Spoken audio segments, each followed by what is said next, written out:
ফেসবুকে এখন নানান কাহিনী। এক চাঁদাবাজ আরেক চাঁদাবাজকে পাথর দিয়ে পিটিয়ে মেরেছে। এক মেয়ে যে ব্যাড বয়দের পছন্দ করত সে প্রেগনেন্ট হয়ে লাইভে এসে কান্নাকাটি করছে। একজন টিনেজার নার্সিসিস্ট বাবা মায়ের নামে মামলা করেছে। আরেক মেয়ে এসএসসিতে 2 সাবজেক্টে ফেল করে মাকে নিয়ে লাইভে এসে গর্ব করছে। এক ইমামকে পিটিয়ে রক্তাক্ত করা হয়েছে নবীজিকে কটূক্তি করার সন্দেহে।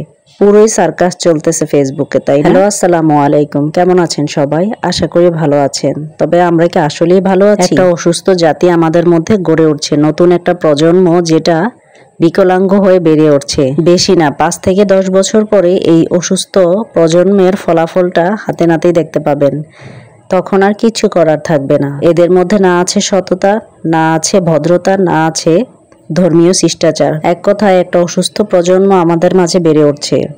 এখন এই অসুস্থ প্রজন্ম ভাইরাল হওয়ার এক ভাইরাসে আক্রান্ত। এখন ভাইরাল হওয়ার চিন্তায় তার বিবেককে বিসর্জন দিচ্ছে, যা তা করছে এসে সবার সামনে। দেখে মনে হচ্ছে ফেসবুকটা যেন একটা পুরোই সার্কাস। তাই বাবা মাদেরকে বলবো, সন্তানকে যে কোনো মূল্যে বিনয়ী হতে শিখাবেন। এই যুগে এটা সন্তানদের জন্য সবচেয়ে জরুরি শিক্ষা। তার মাঝে যেন আমিত্ব না থাকে। তাকে ছোট থেকে বুঝাবেন যে তুমি যত বড়ই হও না কেন, জীবনে তুমি আসলে খুবই সামান্য একজন মানুষ। মাথা নিচু রাখতে শেখাবেন, সম্মান করতে শেখাবেন, ভিন্ন মত সহ্য করতে শেখাবেন। সাফল্য পেলে বা টাকা পয়সার মালিক হয়ে গেলে সে যেন অন্ধ না হয়ে যায়, তবে সে যেন হীনমন্যতায় না ভোগে। তাকে বলবেন অনেক বড় হতে হবে, কিন্তু সেটা হতে যেয়ে যেন নিজেকে হারিয়ে না ফেলে। দিনে দিনে আমাদের সমাজে নার্সিসিজম অনেক বেড়ে চলেছে, আমিত্ব বেড়ে চলেছে, স্বার্থপরতা বেড়ে চলেছে। সবাই শুধু নিজেকে নিয়ে ভাবে, নিজে বড় হতে চায় এবং বড় হয়ে অন্যদেরকে ছোট করে দেখে।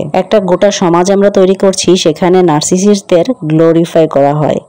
আপনি যদি সন্তানকে ধার্মিকও বানাতে চান, সবার আগে তাকে বিনয়ী হতে শেখান। নামাজ রোজা পরে শেখাবেন, আগে বিনয়ী বানাবেন।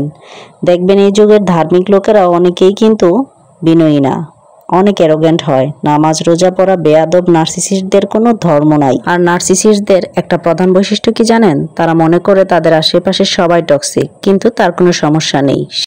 আর বাবা মায়েদের বলবো, আপনার সন্তান কোনো ভুল করে ফেললে তাকে প্রথমেই শাসন করবেন না। তাকে বুকে জড়িয়ে ধরে বুঝান যে বাবা মা সবসময় তোমার পাশে আছে, তোমরা একা নও। তার ভরসার জায়গা হন। ছোটরা অনেক ভুল করে ফেলে, ভুল মানুষের সাথে সম্পর্কে জড়ায়, তাদেরকে কখনো একা ছেড়ে দেবেন না।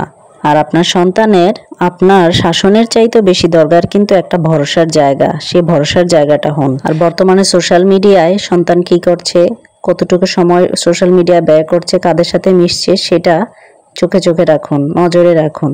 আমাদের এই সন্তানেরাই কিন্তু আগামী প্রজন্ম। এই প্রজন্মটাকে সুস্থভাবে বেড়ে উঠতে সাহায্য করুন, তাদের পাশে দাঁড়ান। আর পারলে ফেসবুক থেকে আপাতত কিছু সময়ের জন্য দূরে থাকুন, পরিবারকেও দূরে রাখার চেষ্টা করুন। নিজের মানসিক স্বাস্থ্যের জন্য ফেসবুকে আসাটা এখন ভালো সময় নয়।